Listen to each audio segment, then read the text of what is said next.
Hello everybody, hola a todas, todos y todes, bienvenidos a un nuevo panel de Conecta. Hoy día tenemos invitados extraordinarios from the World Congress of Science and Factual Producers. Ya los voy a presentar junto a nuestro moderador. Antes quiero decirles que estamos con traducción simultánea y lengua de señas chilena. Para activar la traducción simultánea deben ir a la parte de abajo del menú y accionar donde hay un mundo o donde dice español y elegir la opción español o inglés según su preferencia. Por otro lado, quiero presentarles a Paulina, intérprete en lengua de señas chilena, quien va a estar con nosotros y nosotres, acompañándonos durante todo este seminario. Vamos a estar reuniendo sus preguntas y comentarios, tanto en este chat como en el chat de YouTube y de Facebook, para hacerlas a las invitadas al final de la sesión. El World Congress of Science and Factual Producers es una organización conformada por productores de documentales de ciencia y contenidos fácticos, desarrolladores y promotores de contenidos de todo el mundo. Lo interesante es que cada año los miembros se reúnen en una conferencia anual para informarse sobre las tendencias de la industria, intercambiar ideas y experiencias, inspirarse para el desarrollo de nuevos contenidos y generar contactos para formar nuevas alianzas y colaboraciones internacionales. Es el primer año que contamos con estos invitados y para conversar sobre el World Congress of Science and Factual Producers tenemos a Paul Lewis, su director ejecutivo de televisión, asesor por más de 3 décadas en experiencias de comunicación y producción. Hi, Paul. Tiene un vasto currículum. Hi, nice to meet you. Hi, Hola. nice to meet you too, Paul. I'm introducing you now. Tiene un vasto currículum y algunos de sus cargos previos incluyen ser presidente y director general de la cadena de televisión Discovery en Canadá, donde Paul creó, desarrolló y encargó algunos de los más exitosos contenidos documentales y digitales del mundo. También tuvo una carrera como periodista en el Canadian Broadcasting Corporation y es asesor de varias organizaciones en China, incluyendo el Festival de Documentales de Guangzhou. Además, nos acompaña junto a Paul Wanting Lei, que es coordinadora de programa del Congreso. Hi, Wanting. How are you doing? Hi, everyone. Hi. Thank you for joining us. Y para moderar este panel tenemos al extraordinario Gastón Chedufo, productor ejecutivo de las Minas Star Media, empresa dedicada a contenido de ciencias, tecnología, naturaleza y medio ambiente. Hola, Gastón. Hola. En 2013, Gastón fue becado por Discovery Channel Canadá como Emerging Producer para asistir al World Congress of Science and Factual Producers en Montreal. Participó como jurado en el Festival de Cine Científico AFO en República Checa, en el Science Media Summit en Boston y en Session Producers de este congreso del World Congress of Science and Factual Producers en Tokio. Fue coordinador en Chile del nodo exportador Revolución Divulgativa, NERD, entre el 2016 y el 2020.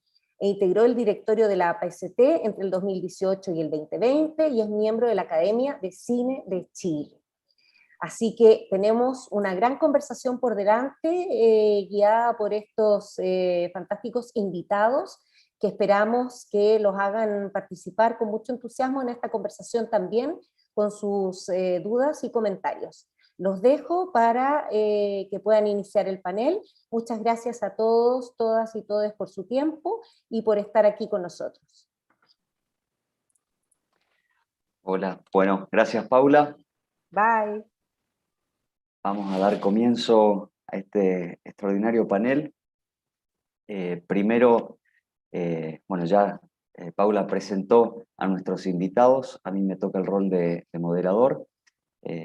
quiero contarles brevemente mi experiencia y las razones por las que estoy acá, porque creo que les puede servir a ustedes a la hora de acercarse a este congreso.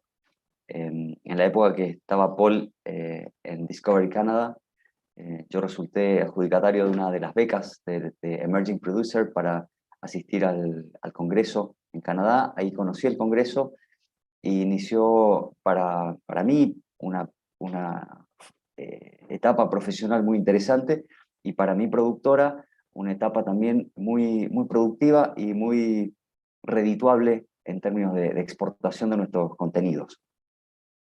Luego me encontré nuevamente con Paul en el AFO, que es un festival de cine científico, el más antiguo del mundo, en República Checa, en el año 17, donde fuimos jurados de distintas categorías, pero ahí nos vimos.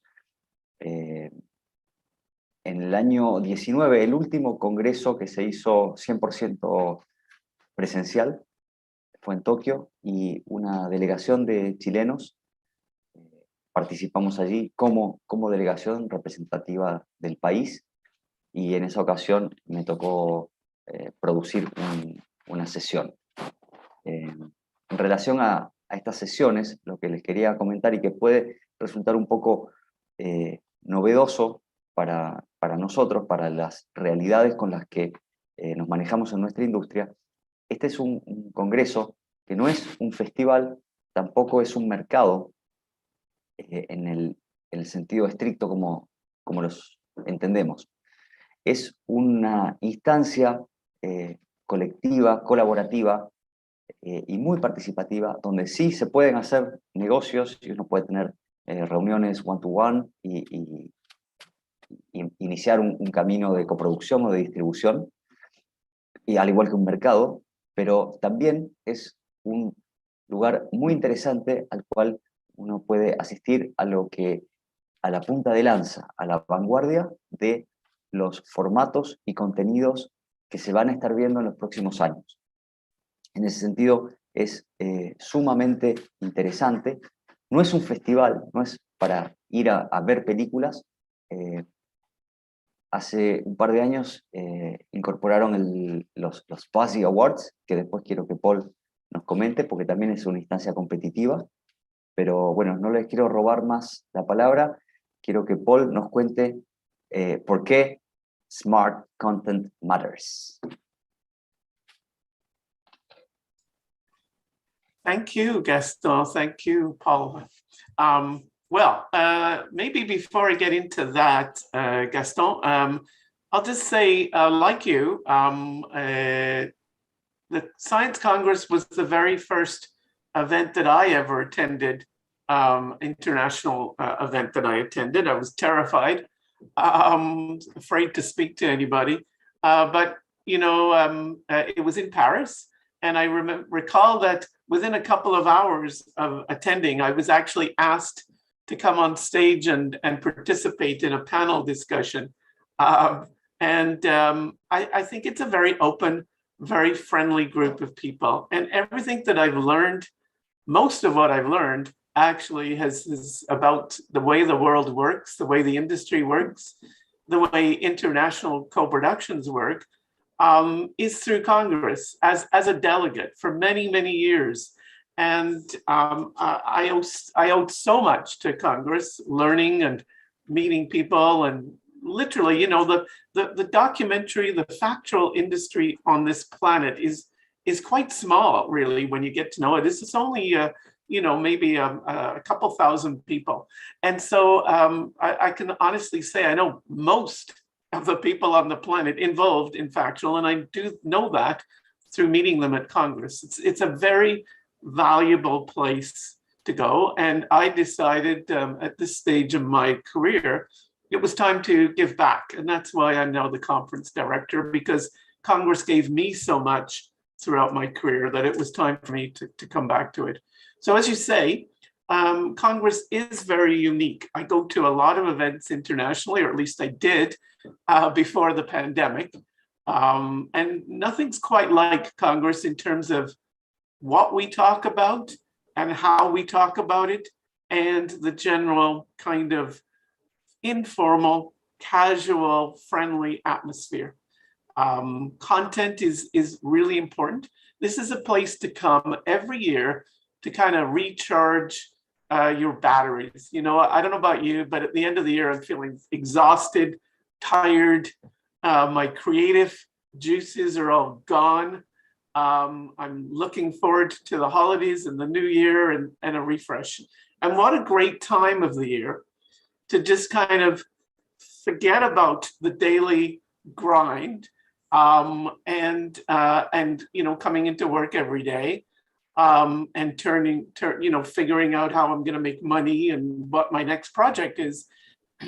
It's, you know, 3 or 4 days where you just focus on the best content from around the world and talk to some of the best producers and content creators from around the world and get inspired, learn what other people are doing, learn, you know, new ways of doing things that I hadn't ever thought of before, being innovative, meeting new potential partners, new friends.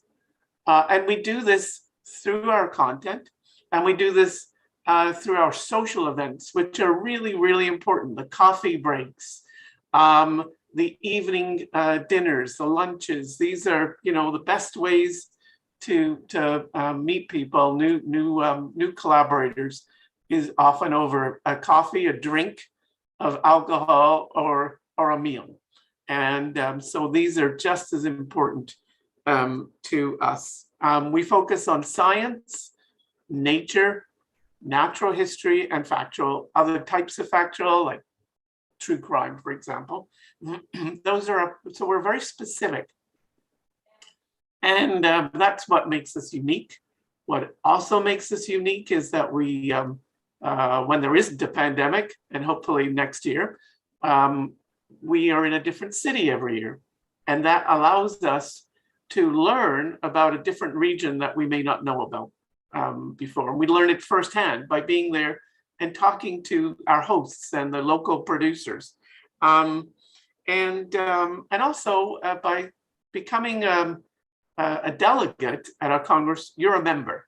That means you have an annual membership. You can participate in every aspect of the Congress. You can participate in our plenary, give us feedback. You can join our editorial committee and have a more direct input. So I think it's always, for me, been the highlight of the year. For a lot of people, I know it is, because it's not a film festival. We do screen films there, but that's not the primary purpose. It's not entirely a market, although there's a delegates lounge and a lot of business gets done there, especially co-productions. But really, while we do business there and we watch films, what we really want to do is go to the sessions. We want to hear from the speakers, and we want to learn about new trends going on so that we can be better at what we do, at our craft. And we have very good speakers. All of the major public broadcasters from around the world are attending. We've got the big cable companies like Discovery, National Geographic. We've got streaming services like Netflix, as well as gaming companies that are involved in factual programming like Ubisoft. We've got Facebook, YouTube also come. So a lot of the digital players. We are focused on all platforms. Every platform is important to us. This year we had sessions on TikTok, on Instagram. So we're agnostic when it comes to platforms. It's about the content that's always the most important thing for us. And we just finished our conference, just ended on Thursday for this year. Next year we'll be in Glasgow, Scotland. But if you're interested, we can you can email us and we'll give you the contact details because the content will be available until the end of January, and we could probably come up with a special price for you to still come and experience it for yourself. Gaston, is it okay if we show some examples of some of the sessions that we just did? Please go ahead. Okay, so I'm going to ask Wan Ting now to share the screen with us. And as you can see from the homepage, we were this year we did something a little different. We were online because of the pandemic, but we had small gatherings in 5 cities: Toronto, London, Strasbourg, Sydney, and New York. And this was a very successful strategy. It allowed people to experience the content online, but they could actually meet in person and network and socialize, in some cases for the first time in a couple of years, in these cities. And it was, in a safe environment. So we're very innovative ourselves. We try and be creative, try and come up with new formats and new ways of doing things. For sure, next year, we do hope to be in person, but we will have an online component for those who can't afford to get to Congress for the travel or whatever reason. And as Gaston will tell you, we do have a special program for emerging producers. And if you get into that program at the tier 1 level, then we cover the cost of your travel and hotel and registration. So that's something that will be open next summer. And you are welcome to apply. And frankly, we don't have nearly as much representation from Latin America as we would like. And so we will always try and get as many people from underrepresented regions of the world as we can. That includes your region. So that gives you a slight advantage already. Okay, and let's go on to the next slide. So we have special guest speakers. I don't know if you know these folks where you're living, but Jeff Goldblum is in famous movies like Jurassic Park. He's always playing a scientist, and very often plays a scientist. He has a lot to say about science and how it's portrayed in Hollywood. He also is host of a science program on Disney Plus and National Geographic, and he was great, very inspiring, very interesting thinker. Our other main speakers were Mayam Bialik. Mayam, you may remember, is a comedian and an actress from The Big Bang Theory. She also has her own podcast now where she talks about mental health. So we talked to her about a very important topic during the pandemic, and she was with her executive producer, Jonathan Cohen. Next. Obviously, vaccines were the big science story for this year. So we had a fascinating guest who was from the University of Oxford, was on the original team that developed the AstraZeneca vaccine, along with a group of producers who had the inside story. Their cameras were in all of the main vaccine manufacturing companies so that we could see how they developed the vaccine, the emotional ups and downs throughout, because they did not know whether they would actually develop a vaccine that worked. And so along with talking to the scientists, we talked to the documentary makers who followed her journey and the journey of others in America, Australia, China, and Britain. And then the pandemic of lies, how we got here. Some of the top American journalists and a BBC journalist talk about how it got so politicized and so divisive around the world, and how we might be able to prevent that, and what the role of journalists and producers are in trying to bring understanding to a very complex science. Next slide.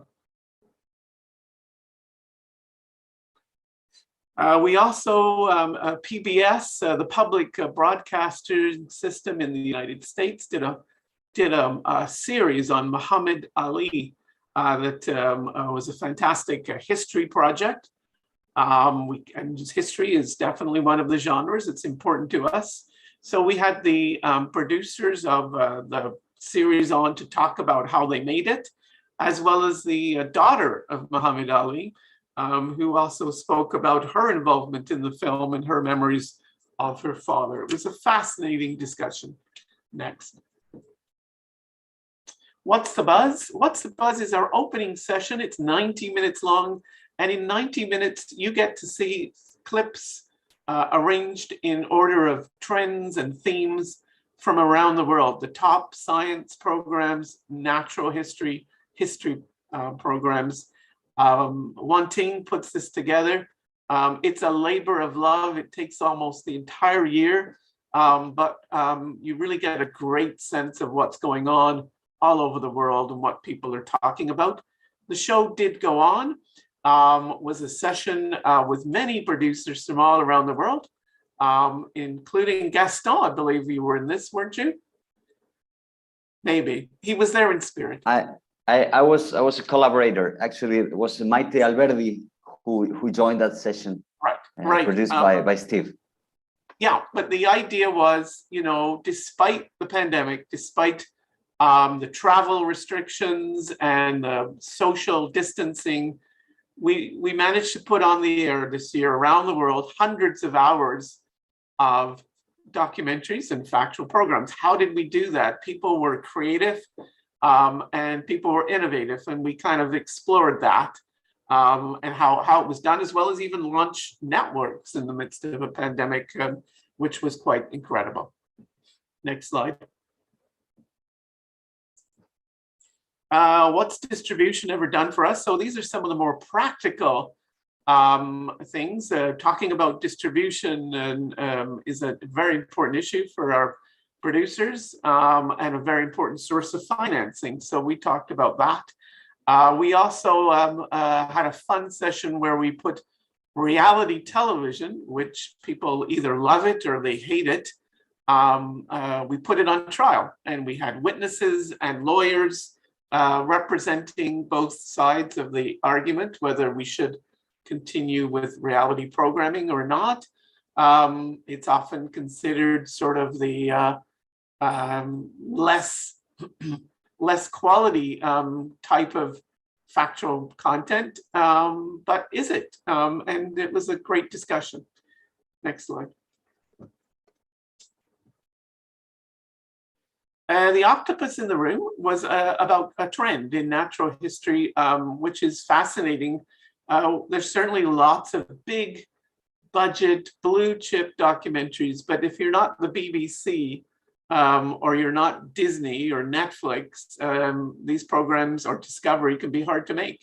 They're such epic, big productions. So we've seen a trend in natural history starting last year with the Octopus Teacher, of smaller, more intimate stories about the relationship between animals and people. And so we talked about that trend and where it's going next year. Another session looked at how gamers and documentary makers are coming together to create a new type of genre, which involves the best of both worlds. Once partners for eyeballs and viewers, now we're working together. Next. Welcome to the metaverse. We've probably heard a lot about the metaverse in the media, but what is it? And how does it impact us as producers and creators? And what can we do with it? A fascinating discussion about a very new trend. And then again, a more practical session, how to work with NASA, the National Aeronautics Space Administration. We had an astronaut, we had the head of the NASA's communications department, and some scientists, and a producer who, I don't know if you saw a fantastic film called Apollo 11 last year, but he directed that and came across all kinds of archives and audio and video that had never been seen before about the mission, the first mission to the moon. And he told us how he did it. And it was a really interesting session for anybody that does space programming. Next. African voices, and we'd love to, we kind of featured South African and African producers talking about, you know, how to support the local community more in South Africa. You know, there's a trend, unfortunate trend over many years now where, you know, British and American camera crews come into Africa, tell African stories from a Western perspective, and then leave. They don't contribute much to the community, the production community, or the economy. And how do we change that? So that was an important story. And then China, beyond pandas, politics, and the pandemic. We tend to have a bit of a distorted view of China. And so we had some Chinese streamer, Billy, talk a bit about a broader perspective, a UK producer, a producer from Singapore, and the director of a new film called The Seven. Is it The Seven or The Six? I never quite remember. The Six. The Six. There were 6 Chinese passengers on the Titanic. Their stories have never been told. So that kind of raises a question about why. Why is it that we never heard from these or knew about them before? So there's elements of stereotyping and racism in that. And so those are controversial issues that we're not afraid to tackle at Congress. Next slide. We talk about gender issues. Women have had a tough time in our industry historically. And in science as well. And that was a very lively, honest discussion. And we talk about diversity, and diversity, a lot of promises were made last year after the unsettling events in America particularly. So we brought a panel together to talk about whether or not there's been any progress since there was so much talk. And we practice what we preach. We had a very diverse group of delegates the past few years, and that these are issues that are very important to us. Next slide. The talent you've been looking for, we absolutely want to explore, find new talent, whether that's in front of the camera or behind the camera. This session introduced our delegates to people that have been successful on digital platforms like YouTube, Instagram, and TikTok, but probably not known at all by the broadcasters and others, more traditional media. So here's a way to build bridges between generations. That again is another important role for us. And they walk with apes, a very inspirational panel discussion where 3 women walk in the footsteps of some very famous primatologists who studied apes, orangutans, and gorillas. And these are the next generation to come along. And again, much of what we're trying to do at Congress is to prepare the way for our next generation to take over from us when we're in wheelchairs and can't really talk anymore. Next slide. Again, we did a session on crime. This is always a very popular, it's a very popular genre in many parts of the world. Why is it so popular, and what's the next big thing in true crime content? And then another practical session, how to work with composers on factual programming. We brought in a composer who focuses primarily on doing scores, musical scores for documentaries with on animals and natural history, but it was a good discussion about how to communicate with a composer. Next.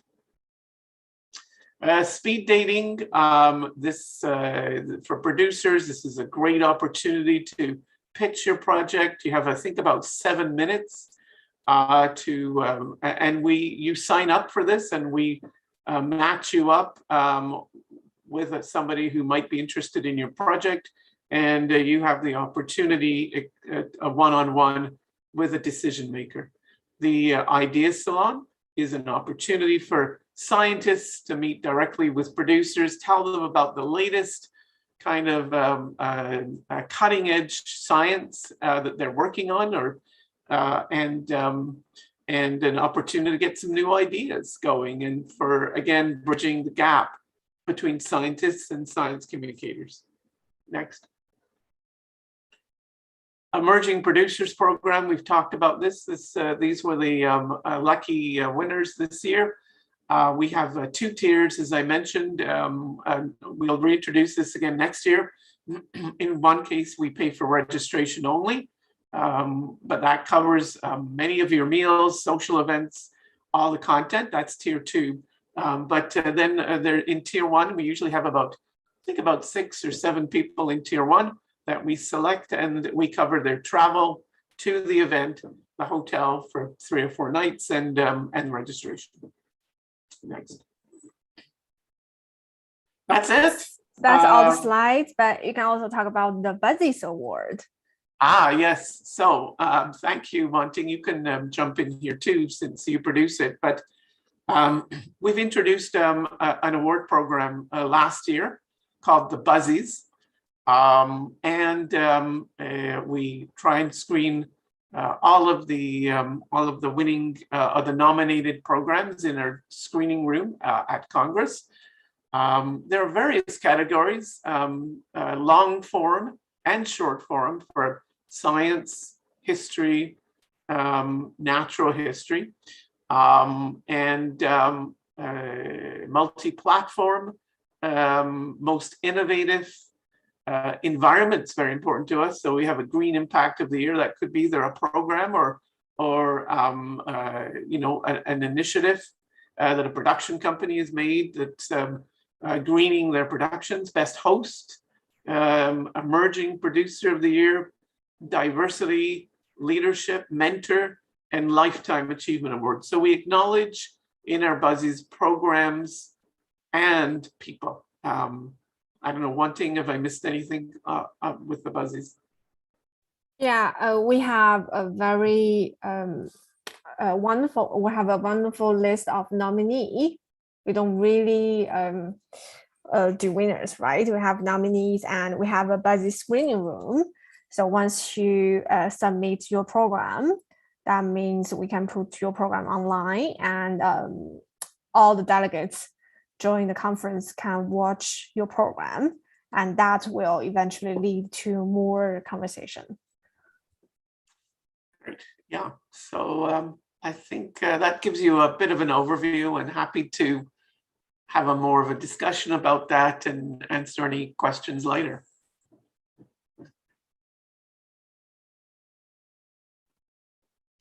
I have a few questions, but first of all, I wanna know if there is any other before me with questions to Paul. In the business side of the Congress, I would like if you can tell us something about the close encounters. Yeah. Oh, thanks, Gaston.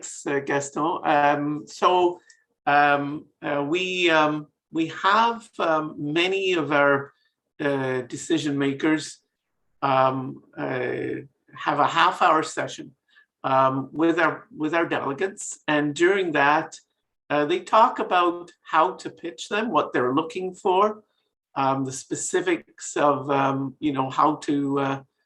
to bring an idea to them, and also what they're looking for and what they're not looking for. Can save you a huge amount of time and give you a great contact name to get started. So you can see here, Close Encounters, we had A&E, Arts and Entertainment Channel, Arte France, BBC, France Television, Discovery, Curiosity Stream, ITV, and National Geographic Wild, WGBH Nova, NHK Japan, PBS, RAI Italy, Science Channel, ZDF Germany. so many decision makers participating, and this is a really great first-hand opportunity. Save yourself a lot of time putting presentations together and then taking it to a place that's not really interested or in that type of content. So you can, and if it's you know, when we're back again in a real physical event, you can ask questions as well. And the best bet is to, what I do is hurry up at the end of the conversation, hand over my business card and say, hey, I'm Paul, I'll be in touch with you next week, and look out for my project. We also have micro meetings, which are longer, probably more like an hour and more in depth. But you know, they'll show more tape video of what they're looking for and what's worked well for them. And that's usually the best predictor of whether you're going to have a successful pitch is whether or not it's, you know, worked for them in the past. So that's a good thing as well. And by the way, I should also say that all of our sessions involve video.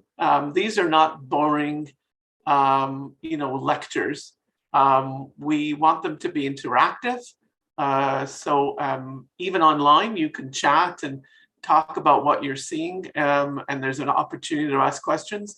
But also, we show lots of video. We want to show you, not tell you necessarily. Yes, certainly. They are not boring at all. Actually, I attended one where there was a live music session with Chris Hadfield. Oh, right. That's right. An guitar. Astronaut. Yeah. Yeah, the astronaut. Remember? I remember it well. So he's a Canadian astronaut, actually, who became famous for being on the International Space Station and singing the song Major Tom.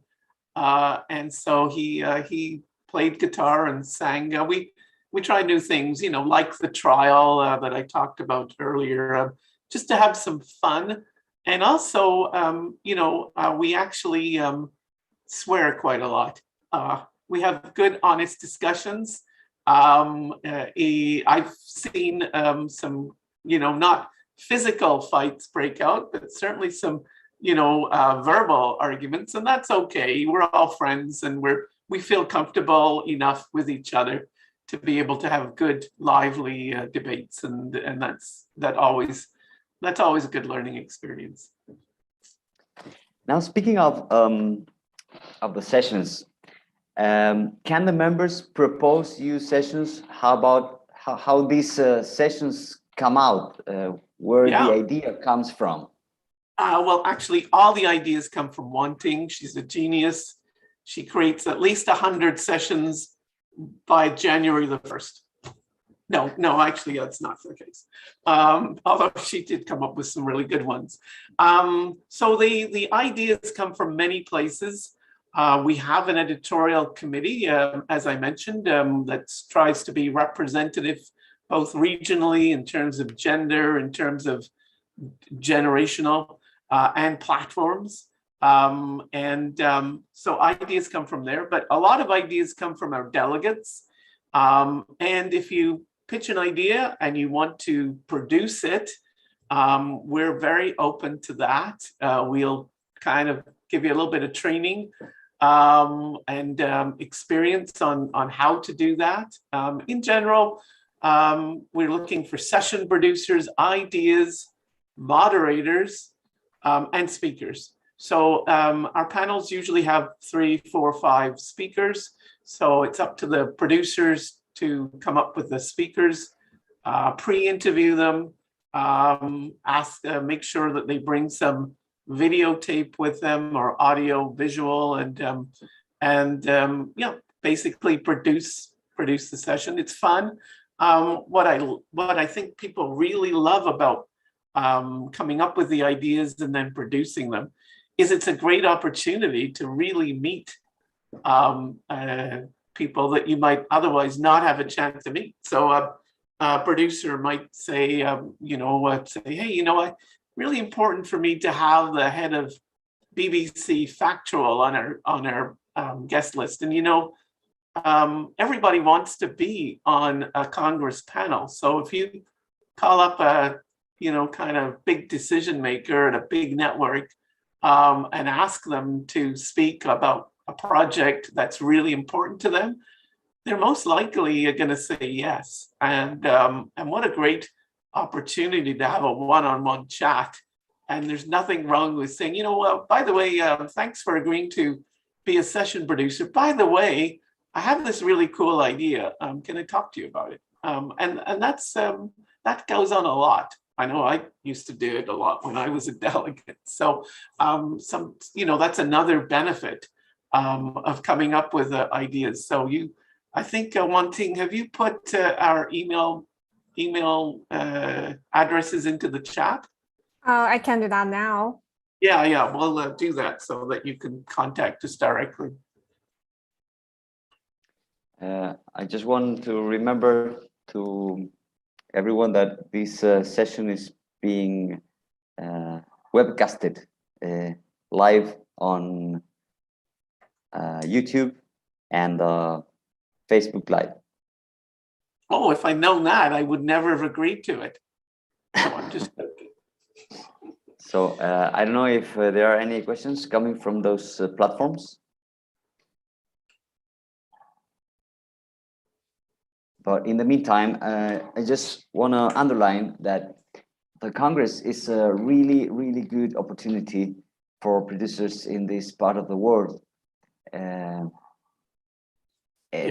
From my experience, there are not many Latin American producers attending to the Congress, even though in audiovisual industries that are more experienced and more and are bigger than Chilean industry.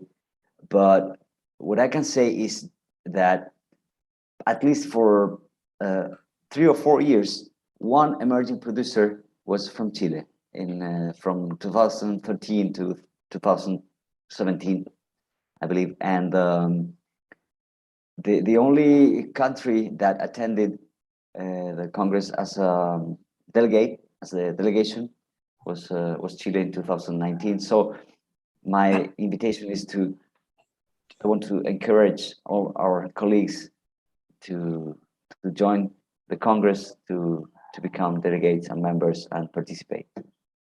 Yes, I think, you can also pull together, delegations, as you mentioned, groups, and you get a discount, and it's a good benefit. There's going to be a lot of interest and a lot of curiosity about what's going on in Latin America, because we don't hear very much, unfortunately. And we'd like to correct that. I have to say that, several years ago, it was very hard to get Chinese delegates out, and we had no idea really what was going on there. And we finally managed to get a session from one of the broadcasters there, streamers. And it was standing room only. Like people are craving to understand regions of the world that aren't as well represented, because we know there's lots of interesting stories in Latin America, and we know that there's lots of talent there, and we just we'd love to hear about it and get connected and start communicating. So don't think that you're not important. You really are important to us, and we'd love to see you.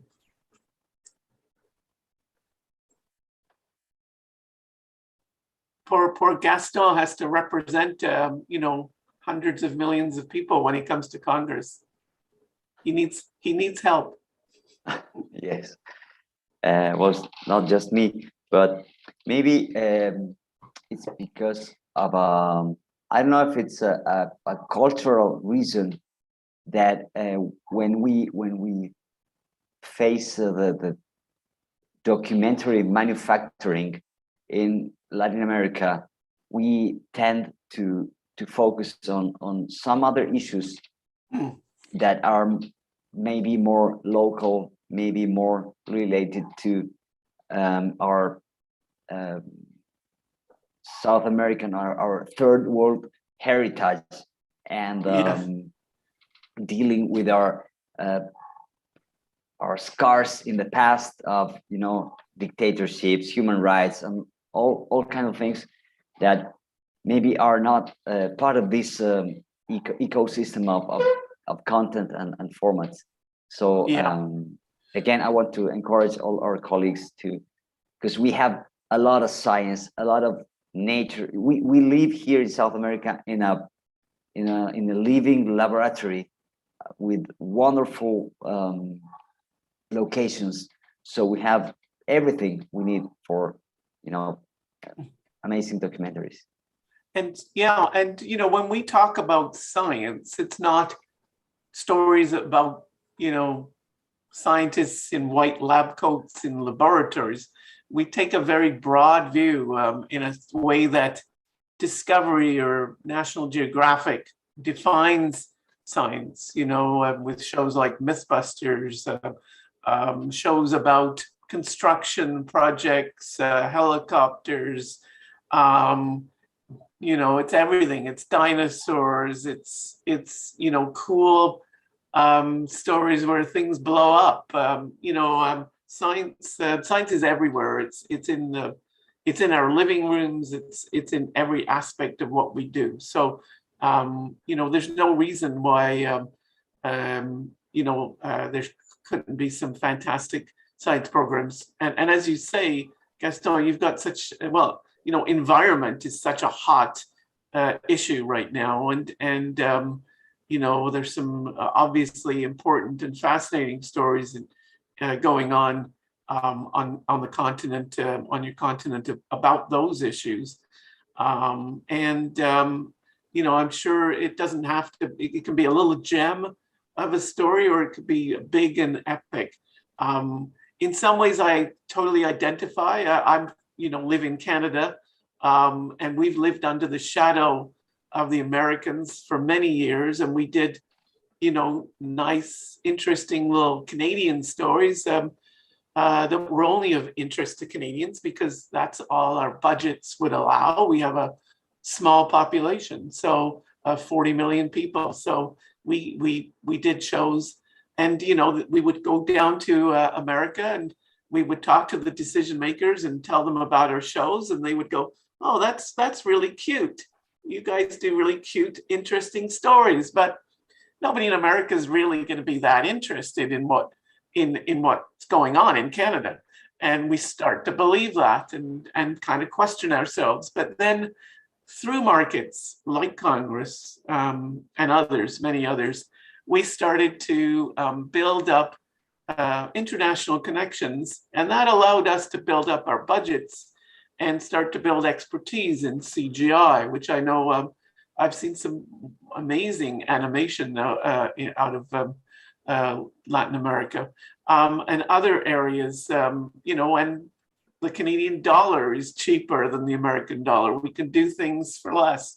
So, and we have a tax credit program and other incentives. So we started to promote us and what our advantages were as a country. And now we're, you know, doing tons of international co-productions. So things can change, but it's good to get out there and be aggressive, or at least, you know, be positive about what you can do that's distinctive. And I think that there's so much content, so many platforms out there for content. People are craving something original, something that's different that they haven't seen before. And I think that could be a huge advantage for you. I have two questions coming from YouTube, I think. It's one is if ethnographical projects fit on the Congress. I don't know if the ethnographical word, I'm trying to translate. Is it okay? Felipe, give me a hand on that. Yeah, wanting? No, I won't do that. Don't worry.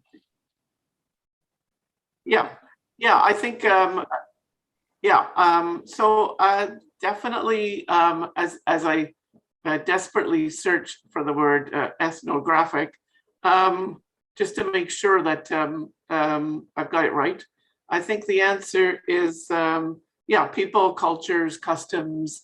That would include, you know, in stories about Indigenous people, First Nations. All those things are definitely absolutely of interest, especially because so often they're tied in with environmental stories about the environment and climate and other hot topics. So definitely that would be an important topic for us. And the other, thank you, Paul. The other question is, in which way do you work with extended reality projects? So as I mentioned, yeah, a number of different ways. We did a piece about the metaverse, and you know, we have virtual reality. When we're meeting, we can tell we have a exploration zone where we put on display virtual reality and AR. Augmented reality projects, very open to that, new technologies, 8K, 3D. Like I say, every new technology, every new platform is of interest to us, and we would like next year to put it on display as much as we can and talk about it. We've talked about, you know, 360 projects, dome theaters in many parts of the world. Dome theaters have become very popular, not just for showing stars and things like that, but underwater projects. So we're very keen on learning about new technology, and if you have an idea in that area, would be very open to discussing it. Good. I don't know if we have further questions from the attendants.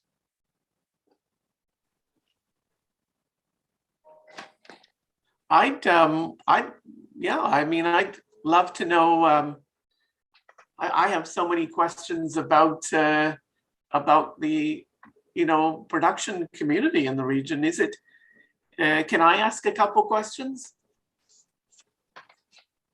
So how, like, you know, there's obviously we've got to many countries, very each distinctive within Latin America. How much cooperation goes on between countries on the continent? And is there, you know, other than events like this one, are there other opportunities for producers and decision makers from the whole continent to meet and talk? Paula, I think you are the most qualified to answer Paul's question. She's playing another role. I don't know if she can jump in to answer that. But in the meantime, I can say that there is actually a documentary making community in South America. There are markets and festivals and financing lines and awards, work in progress. There are a lot, but usually the television kind of content is it's not taken in consideration in those in those environments, and it's usually for cinema, for 70 minutes documentaries. Yeah. And from my experience, when we apply with the science content or some in the factual line, the feedback is usually, this is, you know, go to the television window, not this one. So we don't have actually here in South America a collaborative environment in this specific field of factual making. I see. Gotcha. Okay, thank you. Let me see, Paul, because I have a few questions. I don't know. Yes, we still have some time. They say, hi, there are some kind of format that is more searched for the producers in terms of length, animation, real action, format, or audience segments? I'm not sure. I want to make sure I absolutely understand it before I try and answer it. Can you, what was the question again? If there is some kind of format that is more searched for the producers in terms of meaning the potential counterparts in terms of length, animation versus real action or audience. Yeah, so I would say that most of the money, the funding, and it is still in sort of the traditional series and one-off 1 hour documentaries. Short form is primarily going to be on digital platforms that don't have the same kind of funding for creators. But I would say most of the broadcasters are looking for returnable series, 6 to 8 hour episodes that then can be go into a second and third season. The streaming services, National Geographic, are looking for feature length projects. And so that's the way I would separate it out. As I say, diversity is becoming a big part of the decision making. But I'd say in terms of format, that's the way it splits out between broadcasting and streaming.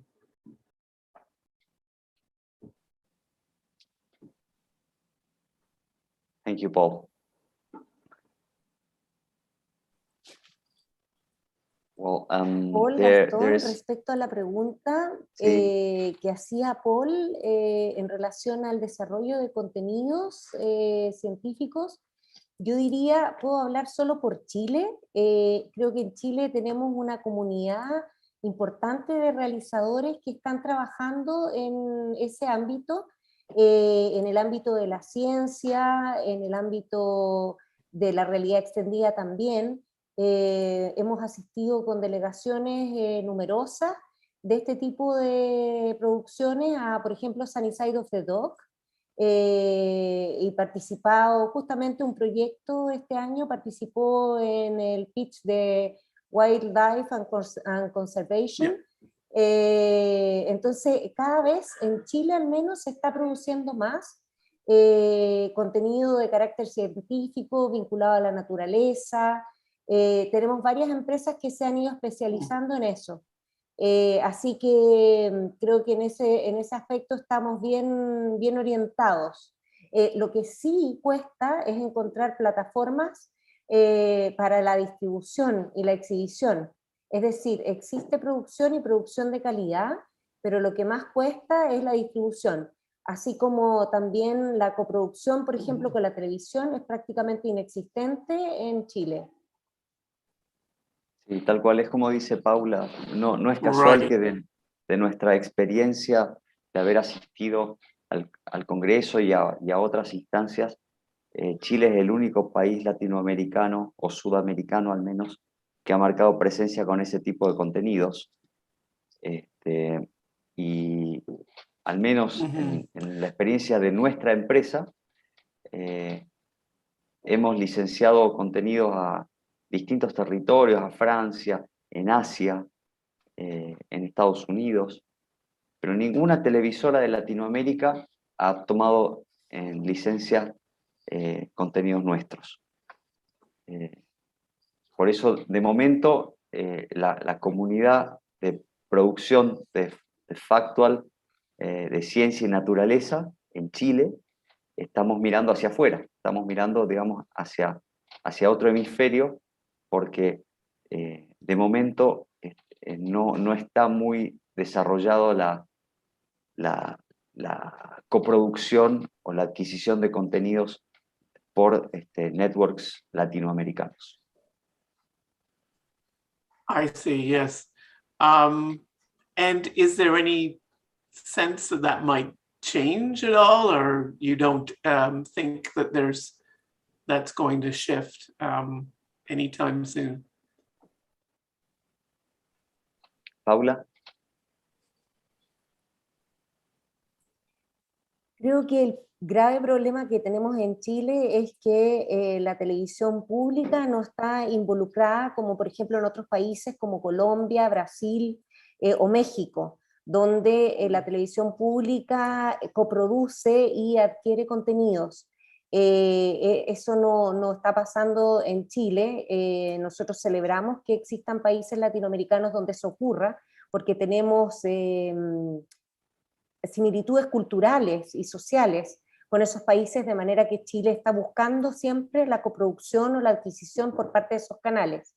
En Chile al menos no se ve tan próspero el panorama, y bueno, en muchos países latinoamericanos se está retrocediendo en términos de la inversión que se realiza en cultura, lo cual es una lástima, y esperamos que se revierta en el corto plazo.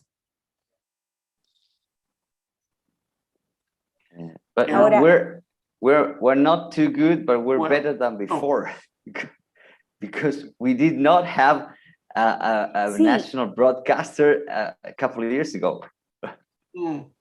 Wow.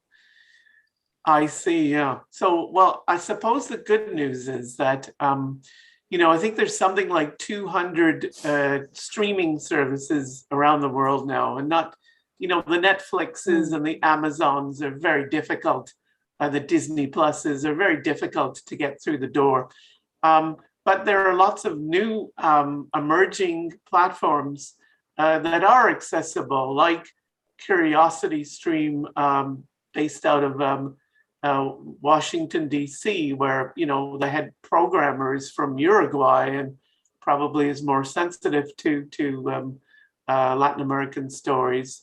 You've got Water Bear, which is spun out of the Off the Fence, and they're focusing on environment programs. They, produced Octopus Teacher. They're very open to, coming up with new funding sources and ways of doing things. So perhaps, that this is the an opportunity now for, other producers to get heard on an international stage.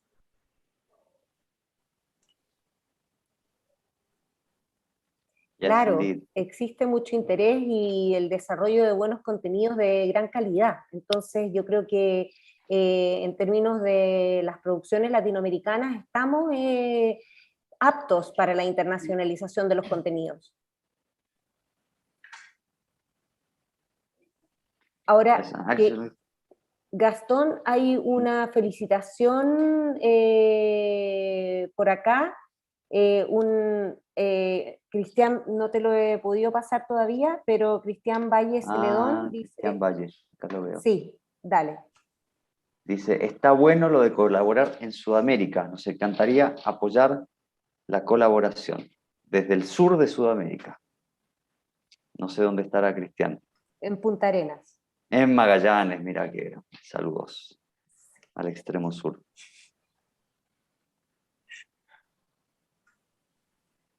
Well, and maybe one day we can host a Congress somewhere in Latin America. I know our delegates, especially since we meet in December, would love to have the opportunity to be in the Southern Hemisphere for a Congress one year. We've we've been in Hong Kong, Sydney, Brisbane, but we've never been in South America. That would be a wonderful thing one day to do and highlight what's going on in the region.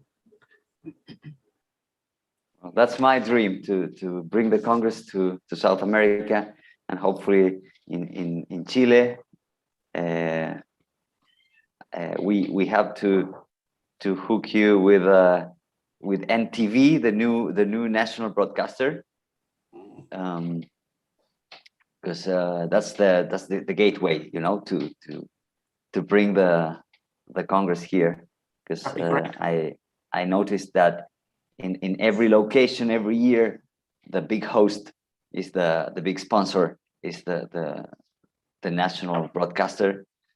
What we had in Chile, just to picture you the scenario, is that the broadcaster TVN, who belonged to the government, did not work as a public service, did not have any budget to finance any kind of content other than full commercial content financed through advertising. So that changed a couple of years ago. We really pushed on the congressmen and women to bring that law and have a big financing to have a actual real public broadcaster. I see. So this is not heaven yet, as Paula said, but we are a couple steps further than a couple of years ago. That's great. Yeah, that's encouraging. I wish you luck with that. Thank you. We'll need it.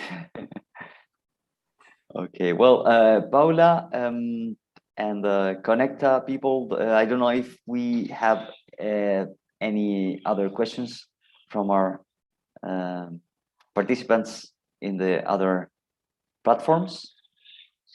Well, Gaston and Paula, sorry. I just wanted to thank you for the opportunity to do this. I appreciate your invitation on behalf of Wanting and I and Congress. It's great. You know, there's been a lot of, obviously, the pandemic has been awful in so many ways to our industry and individually. But going online hasn't been such a bad thing. It's allowed us to reach out to more people and start up conversations that may have not happened otherwise. So I'm thankful for that, and I appreciate the opportunity to get to know you and your organization a lot better as well. Thank you, Paul. Thank you. Es mutuo, Paul, es mutuo. Para nosotros también ha sido un gran descubrimiento, gracias de alguna manera a Gastón, que nos ha enlazado. Es un enlace virtuoso, así que muchas gracias, Gastón, por eso. Y sí, muchas gracias por tu iniciativa, y gracias, Paul, por tu generosidad y por tu buena disposición, también por tu buen humor, que hemos podido disfrutar en esta relación nueva que están haciendo y que esperamos que fructifique y que nos permita generar futuras colaboraciones. For sure, my pleasure. Muchas gracias. Este Gracias video a va a quedar todos. colgado en redes sociales, para que la gente lo pueda visitar después en diferido. Buenísimo. Sounds Muchas great. gracias. Will do. Okay, thank you. Muchas gracias a Okay. Wanting. Enjoy the rest of the Congress. I know I'm meeting again tomorrow with some filmmakers, and I look forward to that. Bye-bye. Gracias a todo el equipo de Conecta, Felipe, Paulina, Wanting, Camila, Paula. Estén muy bien. Gracias. Chao, gracias. Chao, chao.